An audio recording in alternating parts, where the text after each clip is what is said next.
जो दुनिया में आज तक हिंदुओं ने कभी नहीं मांगा, वो मांग रहा हूं। आज तक हम ऐसा करते थे लेकिन भूल गए, इसलिए भी बता रहा हूं।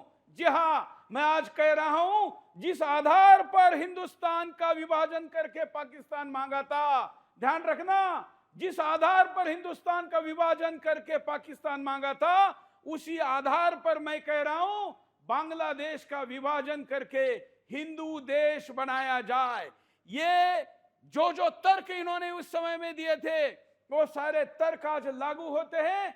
मैं अभी बिंदास सवाल भी इसके ऊपर पूछूंगा, लेकिन बांग्लादेश जो हिंदुस्तान का ही कभी हिस्सा था, कभी इस्लाम के नाम पर ये हिस्सा, देश, मुल्क, कंट्री लेने वाले मुसलमान जिस तर्क के साथ मांग रहे थे, आज वहां का हिंदू देश मांगे। ये बात मैं सूरज चौहान के आज पहली बार कह रहा हूं। ये आने वाले दिनों में सच करना आवश्यक है, क्योंकि अगर पाकिस्तान बन सकता है, बांग्लादेश बन सकता है, तो हिंदू देश क्यों नहीं बन सकता? कई लोग कहेंगे कि अरे हम तो हिंदुस्तान भी बचा नहीं पा रहे, तो वहां कैसे बचाएंगे? क्योंकि हमने नए देश बनाने छोड़ दिए। अरे कभी इंडोनेशिया से लेके ईरान तक पूरे विश्व में हम थे, लेकिन हम भूल गए, हम नए नए देश लेना भूल गए, तो अपना देश ही बचाना भी भूल गए, क्योंकि योद्धा नहीं रहे, क्योंकि लड़ने वाले नहीं रहे। और इसलिए हमको अब बांग्लादेश के अंदर एक हिंदू देश बनाना जरूरी है। मैं जानता हूं कई लोग कहेंगे कि ये तो हमारा मित्र देश है। अरे कैसा मित्र देश है जहां पर 27% हिंदू घटकर सीधे एक डिजिट में आ गए? ऐसा मित्र देश कैसे हो सकता है? कोई कहेगा कि शेख हसीना हमारी मित्र है। अरे शेख हसीना मित्र है तो उसके कार्यकाल में भी लाखों हिंदू क्यों मारे गए? जवाब देना पड़ेगा।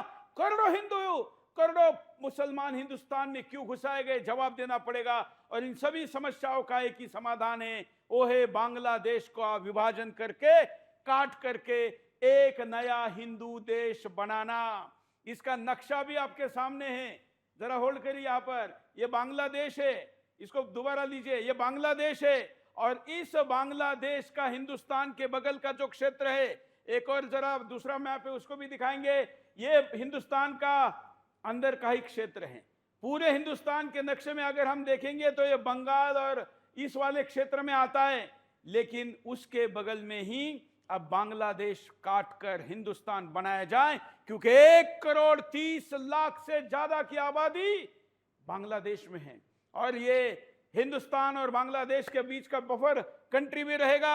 हमारा नेपाल जैसे है, भूटान जैसे है, वैसे ही ये देश वहां हिंदू देश के रूप में रहेगा। हालांकि अब तो नेपाल भी हिंदू देश नहीं है, हम खोते जा रहे हैं। हमको दोबारा प्राप्त करना सीखना होगा, और ये आपके सामने है, देखिए।